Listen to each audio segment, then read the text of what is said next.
Julien Chapdelaine pour les fonds de recherche du Québec. Je suis actuellement aux Journées de la relève en recherche, une activité organisée avec l'ACFAS et les fonds de recherche vraiment pour former, donner des exemples aux étudiants sur leur prochaine carrière en recherche. Et dans l'un de ces ateliers-là, j'ai deux personnes de la direction des affaires juridiques des fonds de recherche, Raphaël et Catherine, qui donnent un atelier sur la conduite responsable en recherche. Et là, je me mets dans la peau d'un étudiant de maîtrise ou de doctorat.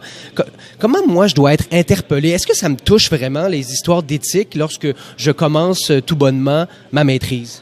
Alors bonjour Julien, oui absolument, la relève étudiante devrait être interpellée par ces questions-là de conduite responsable en recherche. En fait, même dès le cégep, quand un étudiant est intéressé ou participe à des activités de recherche, c'est super important qu'il soit sensibilisé aux pratiques exemplaires en matière de conduite responsable en recherche.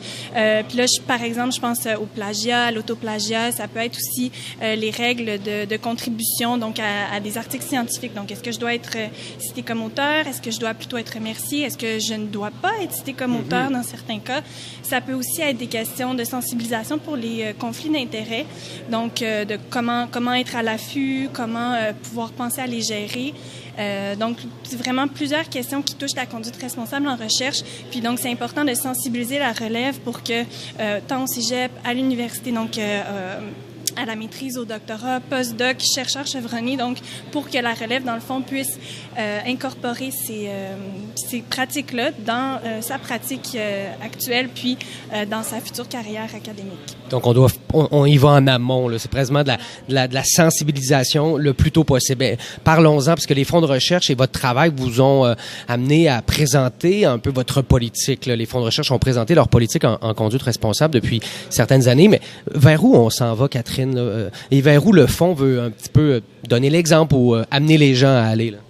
Bon, d'abord, savoir que notre politique sur la conduite responsable en recherche, elle est basée sur la promotion des pratiques exemplaires. Donc, depuis le début, depuis qu'on a adopté notre politique en 2014, on se promène dans les établissements, à l'invitation des établissements, soit pour parler à des étudiants, soit pour parler à la communauté de recherche sur place, des pratiques exemplaires de la conduite responsable en recherche. Mais dans le but d'atteindre un auditoire beaucoup plus vaste, on a décidé de lancer ou de développer un outil de sensibilisation qui va être accessible en ligne, qui va traiter de divers sujets, dont les questions de reconnaissance d'auteurs, reconnaissance appropriée des auteurs, mais aussi sur comment on doit traiter ces données de recherche, quelle rigueur appliquer au moment où on fait de la recherche, aussi comment on peut évaluer le travail d'autrui, des autres chercheurs avec intégrité. Donc, toutes ces questions-là vont être traitées dans notre outil de sensibilisation.